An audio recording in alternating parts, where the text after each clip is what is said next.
কোচবিহার জেলার তুফানগঞ্জ ২ নম্বর ব্লকের বারকোদাল ১ গ্রাম পঞ্চায়েতে ফের বিজেপি দখল করতেই উত্তপ্ত হয়ে উঠল বারকোদালি ১ গ্রাম পঞ্চায়েত এলাকা। বিজেপির পঞ্চায়েত সদস্যর বাড়ি ভাঙচুরের অভিযোগ উঠল তৃণমূল আশ্রিত দুষ্কৃতীদের বিরুদ্ধে। যদিও বিজেপির তোলা অভিযোগ পুরোটাই অস্বীকার করেছে তৃণমূল। উল্লেখ্য, গত পঞ্চায়েত নির্বাচনে এই বারকোদালি ১ গ্রাম পঞ্চায়েতের ১৮টি আসনের মধ্যে বিজেপি পেয়েছিল ১৩টি আসন ও তৃণমূল পেয়েছিল ৫টি আসন। সংখ্যাগরিষ্ঠতার নিরিখে বারকোদালি ১ গ্রাম পঞ্চায়েতের বোর্ড গঠন করে বিজেপি। কিন্তু গত ২৬শে জুলাই প্রধান সহ ৩ পঞ্চায়েত সদস্য তৃণমূলে যোগদান করায় তৃণমূলের সংখ্যা বেড়ে হয়েছিল ৮। অন্যদিকে বিজেপির সংখ্যা কমে হয়েছিল ১০। দেড় মাসের মাথায় ফের গতকাল রাতে কোচবিহার বিজেপির কার্যালয়ে বিজেপির জেলার সভাপতি সুকুমার রায়ের হাত ধরে ফের প্রধান সহ ৩ পঞ্চায়েত সদস্য বিজেপিতে যোগদান করতেই উত্তপ্ত হয়ে ওঠে বারকোদালি ১ নম্বর গ্রাম পঞ্চায়েত এলাকা। বারকোদাল এলাকায় তৃণমূল কংগ্রেসের তরফে বাইক র্যালি বের করতে বিজেপির অবৈধ জমায়েতকে কেন্দ্র করে উত্তপ্ত হয়ে ওঠে বারকোদালি এলাকা। ঘটনার খবর পেয়ে ঘটনাস্থলে পৌঁছায় বক্সিরহাট থানার বিশাল পুলিশ বাহিনী। পরবর্তীতে পুলিশ এসে পরিস্থিতি নিয়ন্ত্রণে আনে।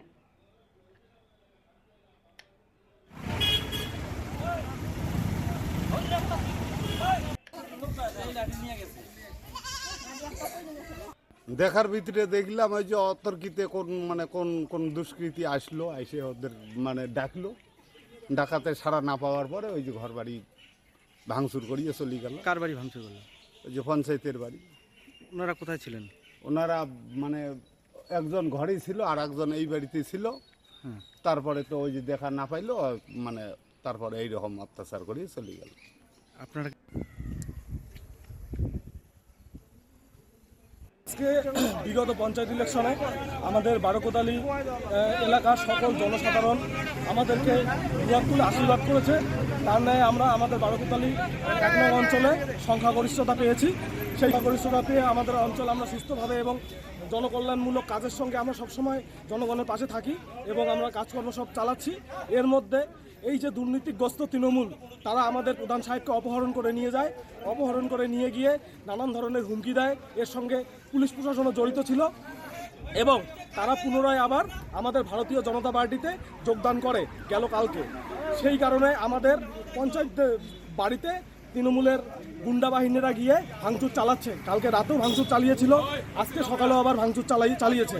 সেই পঞ্চায়েতগুলোর নাম হচ্ছে গীতা বর্মন, রানী বর্মন, সুস্মিতা দাস আর হলো বেলা দাস কর। এদের বাড়িতে অন্যায়ভাবে অত্যাচার করছে এবং অকথ্য কুকথ্য ভাষায় বাড়িতে মহিলারা থাকা সত্ত্বেও গালিগালাজ করছে।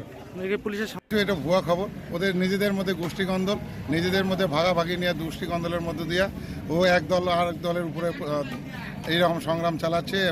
ফালতু আমাদের টিএমসির উপর দোষারোপ করছে। এটা সম্পূর্ণটা ভুয়া খবর। তাহলে যে ঘটনাটি ঘটেছে কালকে রাতে, তাতে আপনাদের কোনো কর্মী বা লোক এর মধ্যে আমার কোনো যুক্ত নাই, আর কোনো এর মতো কোনো সামিল নেই আমাদের লোক। কি নাম আপনার? আমার নাম খগেন্দ্রনাথ বর্মন, বারকোদালি ১ অঞ্চল তৃণমূল কংগ্রেস অঞ্চল প্রেসিডেন্ট নামে।